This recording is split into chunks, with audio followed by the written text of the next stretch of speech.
Halo, selamat datang kembali di channel Bindus Daily.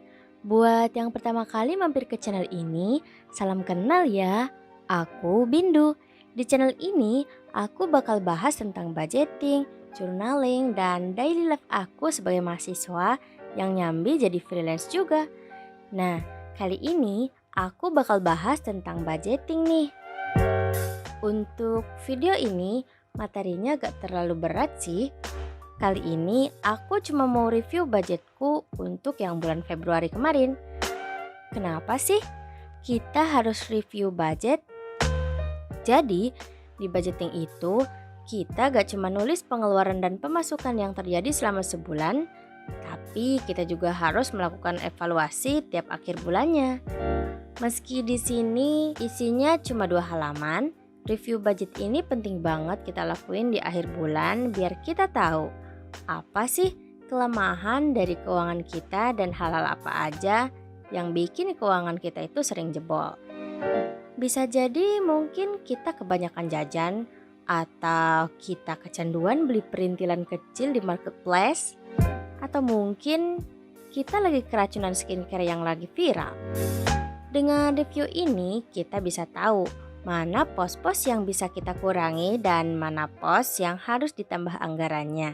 Sehingga pada akhirnya kita bisa menabung dari dana yang sudah kita atur sebelumnya.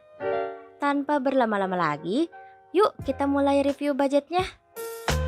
Di review budgetku ini terdiri dari 4 bagian, yaitu ada tabel budget, total pengeluaran, total pemasukan, dan hasil akhir. Untuk tabel budget ada beberapa kolom.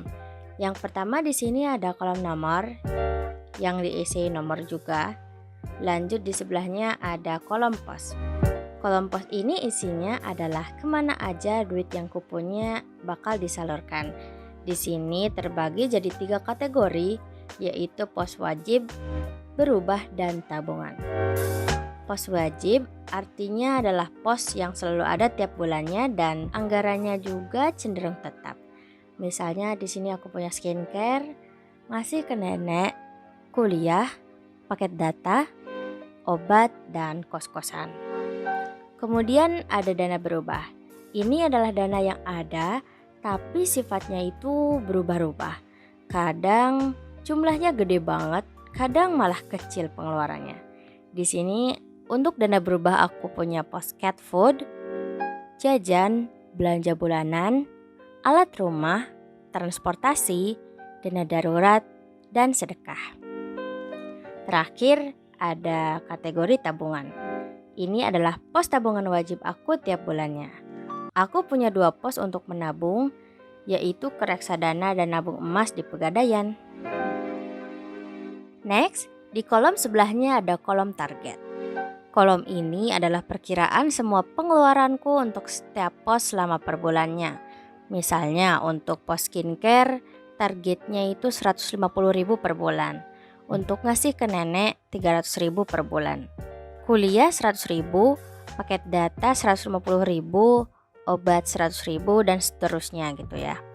Nah, perkiraan ini aku dapat berdasarkan pengeluaranku di bulan sebelumnya. Jadi, aku prediksi kayak gini bukan hasil dari imajinasi ya. Makanya aku selalu bilang, kalau sebelum budgeting, kita harus nyatet semua pengeluaran dan pemasukan kita minimal sebulan biar kita bisa tahu kebutuhan kita per bulannya di tiap pos itu berapa. Jadinya akan minim over budget. Lanjut di kolom sebelahnya lagi ada kolom realita. Ini artinya adalah pengeluaran sebenarnya yang terjadi selama sebulan. Misalnya, untuk pos skincare targetnya memang 150.000, tapi realita yang aku gunain itu cuma 45.000. Untuk pos nenek 300.000, realitanya sama 300.000, jadi habis ya.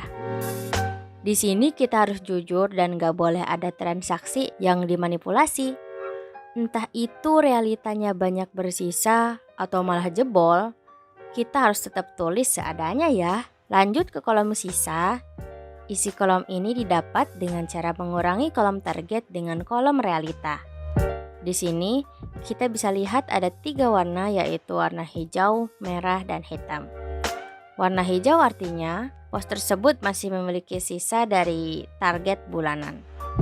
Untuk yang warna hitam artinya pos tersebut sesuai dengan target yang aku tetapkan. Kemudian ada pos-pos yang berwarna merah. Dari warnanya aja udah kelihatan ngeri ya. Ini artinya pos tersebut mengalami over budget atau kelebihan anggaran. Tapi itu nggak apa-apa sih sebenarnya. Over budget itu normal kok. Soalnya kita bukan dukun dan kita gak bisa prediksi sepenuhnya kebutuhan yang akan menimpa kita. Jadi kalian gak perlu khawatir. Cuma mungkin nantinya ada hal-hal yang harus kalian evaluasi kenapa pos tersebut bisa over budget. Hal ini akan berpengaruh sama tabel next plan. Kalau misalkan target kalian masih bersisa, ada kemungkinan di budget selanjutnya target tersebut bisa diturunin atau dengan kata lain diperhemat. Nah, kalau misalkan budget kalian itu over atau merah, mungkin target kalian bisa ditambah atau kalian bisa melakukan penghematan di beberapa pos dengan mengurangi pembelian barang yang menurut kalian adalah pemborosan. Nah, jika pos tersebut tidak bersisa atau berwarna hitam, artinya budget tersebut pas dan targetnya bisa dipertahanin untuk rencana keuangan selanjutnya. Pokoknya terserah kalian deh. Jadi review akhir itu emang sepenting itu dan berefek banget buat rencana budget yang berikutnya. Lanjut ke kolom terakhir, di sini ada kolom next plan. Kolom next plan ini adalah rencana budget kalian untuk bulan depan. Di sini adalah hasil penyesuaian dari kolom-kolom sebelumnya. Aku masih pakai budget 2.500.000 sama kayak budget yang sebelumnya. Nah, untuk di bawahnya kita bisa lihat total dari budget-budget ini. Untuk pengeluaran sebenarnya atau realita totalnya 2.437.500. Dari budget 2.500.000 kalau dikurangin sisa akhirnya adalah 62.500. Jadi meskipun ini aku banyak yang over atau banyak yang merah, secara keseluruhan budgetku masih bersisa ya. Untuk sisa ini bakal aku masukin ke tabungan. Lanjut, kemudian ada perhitungan total pengeluaran. Yang pertama, di sini ada pengeluaran dalam budget. Jumlah yang ada di sini aku dapat dari kolom realita ya. Yang kedua, kemudian ada pengeluaran di luar budget. Jumlahnya 2.840.000 aku dapat dari pengeluaran yang tidak terduga dan catatannya ada di detail budget Februariku. Pengeluaran di luar budget ini cukup gede, soalnya ada keadaan yang memerlukan dana cukup besar dan akhirnya aku ambil dana dari dana darurat. Kejadian ini benar-benar tak terduga dan aku gak pernah memperhitungkan ini sebelumnya. Yaitu ada keluargaku yang meninggal dunia, yaitu nenekku sendiri, sehingga aku ngebantu sedikit-sedikit buat kepengurusan jenazah dan pasca meninggalnya beliau. Mohon doanya ya untuk nenekku. Oke, next lanjut. Kemudian yang terakhir ada piutang. Ini adalah kondisi di mana aku memberikan utangan pada orang lain. Di sini aku minjemin sebesar Rp187.000 ke beberapa orang.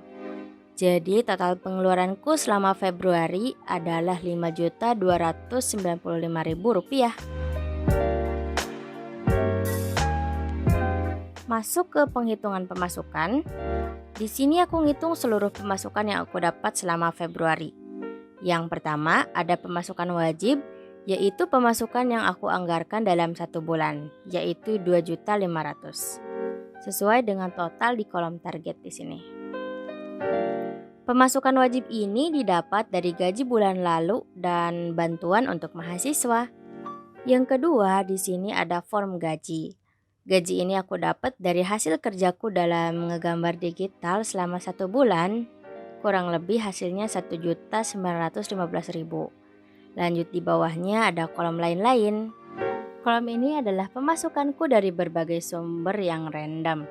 Misalnya dikasih sama orang tua, dikasih angpau sama orang, atau aku bawa duit dari dana darurat. Kemudian yang terakhir ada pembayaran piutang, yaitu ketika orang-orang yang punya utang ke aku pada bayar utangnya. Jumlahnya di sini ada 20.000. Nah, setelah ditotal, jumlah seluruh pemasukanku adalah 7.291.000. Lanjut ke hasil akhir. Di sini aku bakal mengurangi jumlah pemasukanku dengan jumlah pengeluaranku, yaitu di sini jumlah pemasukan sebesar 7.291.000 dikurangi dengan pengeluaranku berjumlah 5.295.000. Di sini ternyata masih bersisa 1.996.000. Nah, untuk sisanya ini bakal aku pakai untuk budget selanjutnya sebesar 1.850.000 dan sisanya aku masukin ke tabungan. Kenapa dari sisa ini yang aku pakai cuma 1.850.000 padahal budget di next plan ini totalnya 2.500.000. Nah, soalnya sisa 650.000-nya aku ambil dari dana bantuan mahasiswa. Jadi untuk budget di next plan udah pas ya, 2.500.000. Setelah aku ambil 1.850.000 ini, di sini masih ada sisa 146.000 dari total penghitungan akhir. Ini aku masukin ke tabungan deh. Jadi kurang lebih kesimpulannya begini ya. Nah, mungkin segitu aja cara aku nge-review budget tiap akhir bulan. Memang agak sedikit ribet sih, tapi dengan begini aku nggak susah tidur lagi mempertanyakan kemana duitku, kenapa duitku banyak yang jebol, dan aku juga bisa memperbaiki keuanganku di next plan berikutnya. Jadi gimana nih dengan budget kalian? Apakah kalian udah review juga? Semoga budget kalian aman-aman aja ya, dan gak ada hal-hal buruk yang tiba-tiba memakan budget kalian dengan cara yang tidak kalian sangka-sangka. Oke, mungkin segitu aja review budget Februari dari aku. Maaf kalau video ini banyak kekurangannya ya. Semoga ini bermanfaat dan bisa jadi inspirasi buat kalian agar kalian lebih semangat lagi buat budgetingnya. Like kalau kamu suka video ini, share, komen, dan subscribe bila berkenan. See you on the next video ya. Bye!